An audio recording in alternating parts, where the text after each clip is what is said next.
Transgender ফেতনার বিরুদ্ধে আমাদের সাধারণ মুসলিমের করণীয় কি? প্রত্যাখ্যান করা এবং যে যার ক্ষমতা আছে সেটাকে বলা, অন্তর দিয়ে ঘৃণা করা। যদি আর একটু বেশি ক্ষমতা থাকে অবশ্যই মুখে বলবেন, সাবধান করবেন এবং এর বিরুদ্ধে অবস্থান নেওয়া। এটা হচ্ছে মানব জাতিকে ধ্বংসর একটা ফর্মুলা ছাড়া কিছুই নয়। আচ্ছা, একটু যদি চিন্তা করেন, আপনার ছেলেটা যদি বলে আমি মেয়ে, তাহলে যদি কেন ওর কাছে বিয়ে দেয়, কি হইলো বলেন তো? কি কঠিন অবস্থা! এরা সমকামিতা আর কিচ্ছু না।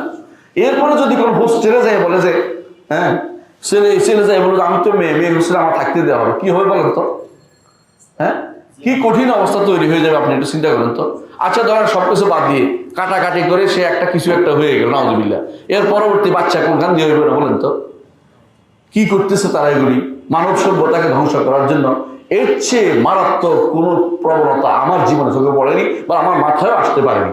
আমার মনে হয় এই জিনিসটা যে লূত আলাইহিসসালামের কারণে যা ছিল, এর চেয়ে মারাত্মক প্রবণতা নিয়ে আসছে। ওখানে তো অন্তত সীমিত জায়গায় আসছিল, কেউ কাউকে বাইরের জায়গাতে সাদুম এলাকার বাইরে এটাকে প্রচার করতে পারে না সাহস করে। বর্তমানে ইউরোপ আমেরিকা তাদের এই শয়তানি বিদ্যা, তাদের নিকৃষ্টতম নাপাক জিনিস, এটা সারা পৃথিবীতে তাদের কোটি কোটি ডলার দিয়ে ছড়িয়ে দিচ্ছে। আপনাদের উচিত হবে যারা এটা বলবে তাদেরকে বয়কট করবেন, যারা এগুলি সম্পর্কে কথা বলতে তাদেরকে বয়কট করবেন, ওই লোকগুলিকে বয়কট করবেন। ওদেরকে আপনাদের ক্যাম্পাসে ঢুকতে দিবেন না, বাড়িতে ঢুকতে দিবেন না। কথা যারা বলবে তোমরা কথা নাই, তোমরা কাফের হয়ে গেছো, সোজা কথা বলবেন। কারণ আল্লাহ এবং তার রাসূলের বিরুদ্ধে তারা নেমেছে, ভবিষ্যৎ প্রজন্ম বিরুদ্ধে নেমেছে। ওরা দেখেছে ওদের দেশ জনশূন্য হয়ে গেছে, বুঝছেন তো?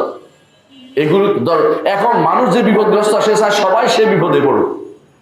এখন চায় আমরা যেন মুসলিমরা যেন এই বিপদে পড়ি, মুসলিম সংখ্যা যেন কমে যায়, মুসলিম জনসংখ্যা যেন না থাকে। এরপরে তারা শয়তানি করে বাদরামি যা ইচ্ছা তা করবে। এই জন্য এদেরকে আপনারা অবশ্যই অবশ্যই আপনাদের কাছে অনুরোধ থাকবে, যে যেখানে পড়েন, যে যেখানে আপনারা আছেন, প্রতিরোধ করবেন। নিজের যতটুকু ক্ষমতা আছে মুখে বলবেন, জনগণকে আপনারা সবাইদেরকে বুঝাবেন এবং সেখানে কোনো অন্যায় কেউ করতে আসলে বলে এটা পড়া যাবে না।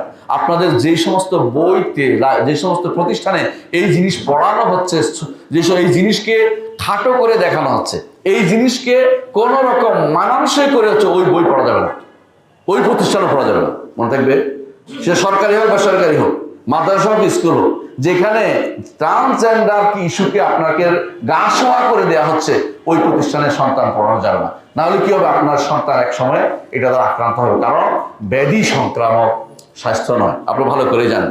আল্লাহ আমাদেরকে হেদায়েত দান করুন।